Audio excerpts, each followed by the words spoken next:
This is TWiT.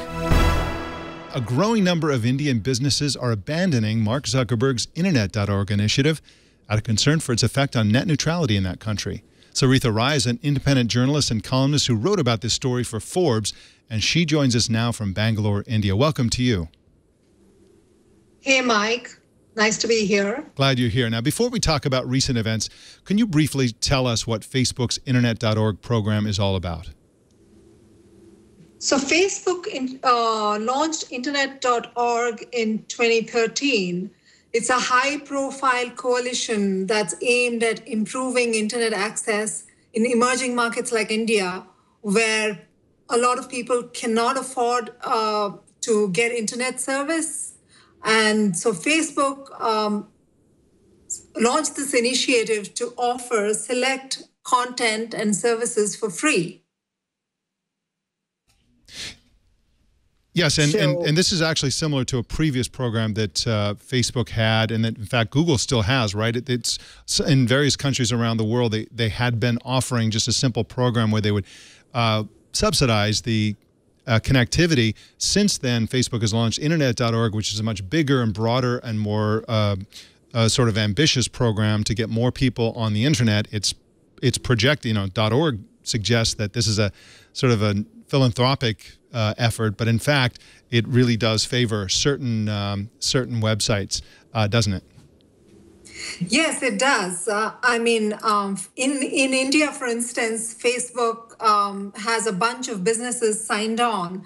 Now, Facebook says that millions in developing countries like India are either too poor or just unwilling to pay for the internet that they're connected to, and that internet is far too expensive for most folks. But the fact is that there are just a lot of violations of net neutrality principles here, because it involves special treatment for some online traffic.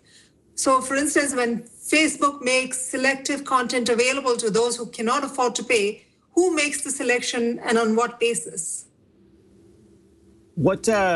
So which companies in particular have pulled out? Who are any names that we'd recognize in there? Not outside of India, but there's a large travel website, a travel e-commerce site called ClearTrip. There's a large language news organization called News Hunt.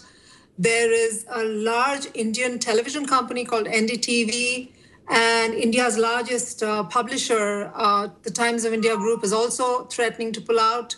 So there are several large Indian names, very recognizable in India, but not really outside the country. Now these are companies that have been publicly withdrawing from Internet.org involvement.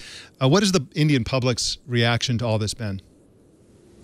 Well, actually, Mike, in the last few days, India's internet has been pretty agog over what is described as a blatant violation of net neutrality principles, or an attempt to violate net neutrality principles, because the Indian telecoms regulator has been asking for opinion from Indian users on whether it should allow telcos to charge differently for different uses of bandwidth.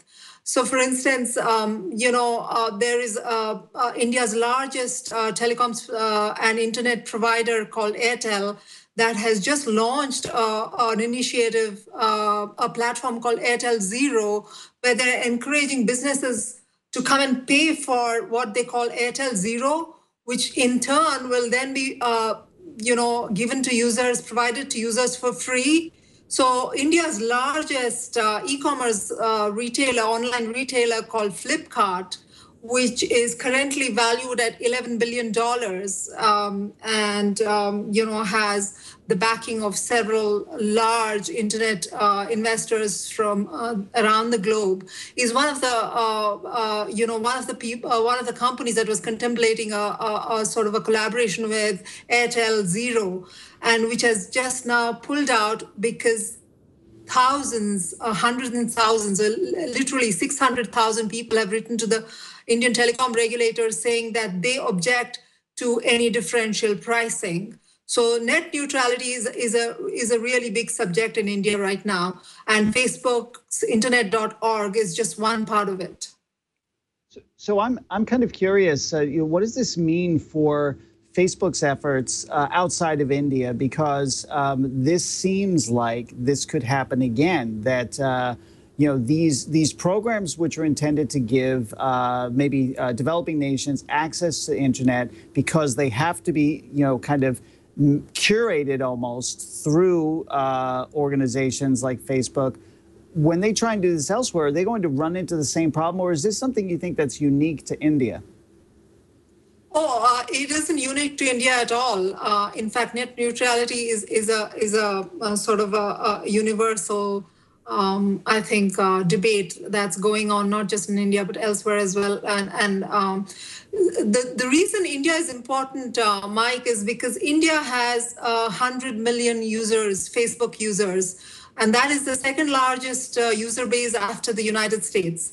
That is a significant market for Facebook, and Facebook really does want this market to sort of be a kind of a forerunner for a lot of other emerging markets. So a lot of the initiatives that Facebook tries and makes successful here, it can then roll out in a lot of other countries. So India, therefore, is a very key market for Facebook and Facebook's internet.org as well.